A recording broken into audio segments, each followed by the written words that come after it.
Febri Kelvin Tetelepta, bakal calon gubernur Maluku, mengembalikan formulir pendaftaran atau resmi mendaftar di 5 partai berbeda, Sabtu 27 April 2024. 5 partai itu yakni PDI Perjuangan, Perindo, PKB dan Hanura. Saat melakukan pendaftaran, Deputi 1 Kantor Staf Presiden ini diantar oleh ratusan warga beserta tim relawan dan pemenangannya. Mereka dikawal mobil patwal polisi, sambil diiringi oleh pemain musik Toto Buang. Febri yang didampingi istri, pertama kali mendaftar di kantor sekretariat DPD PDIP Maluku.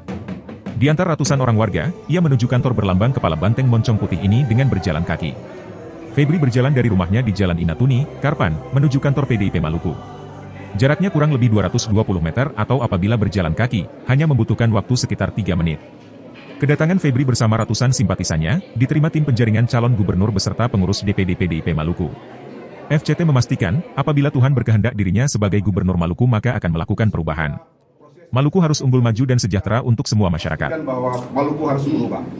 Saya ambil tema perubahan yang sangat mendasar membuat proses kita harus kita lalui dengan baik. Oleh sebab itu dalam 5 tahun ke depan, jika Tuhan berkenan, insya Allah saya akan melakukan perubahan untuk Maluku yang unggul, Maluku maju, dan Maluku sejahtera untuk kita semua. Minimal ada 6 aksentuasi yang saya akan tekankan adalah pembangunan manusia.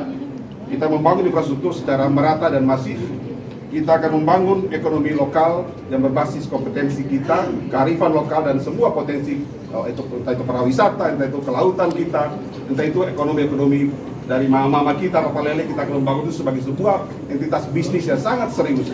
Yang berikut kita akan membangun kewilayahan. Suka atau tidak suka, 97% kita adalah gugus pulau, lautan, dan kita membangun kewilayahan kita secara merata. Kita harus keluar dari proses Ambon sentris menjadi Maluku sentris, sehingga beban di Ambon ini menjadi kecil dan kita mendorong sehingga proses pertumbuhan ekonomi itu semakin baik ke depan. Yang berikut adalah ada reformasi birokrasi. Kita tahu bahwa kepemimpinan kita ini sangat serius, intinya adalah pemimpin. Stop kerja tepuk tangan. Kita tahu bahwa Maluku terpuruk, jauh dari harapan kita punya potensi alam yang sangat besar.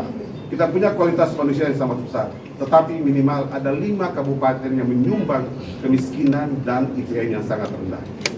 Kalau saya akan fokus di 5 kabupaten ini dan dengan demikian kita akan mengentaskan kemiskinan, kita akan mengangkat IPM kita semakin baik dan pasti Maluku akan unggul, Maluku akan maju dan Maluku pasti akan sejahtera.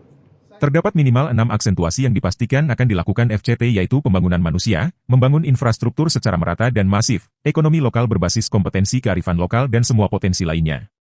Menurutnya, untuk membangun Maluku secara merata harus keluar dari proses Ambon sentris menjadi Maluku sentris.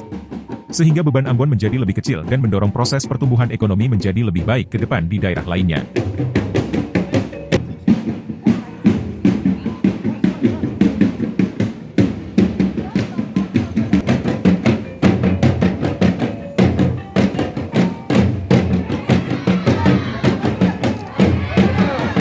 Kunjungi atau baca berita lengkap lainnya di website terasmaluku.com.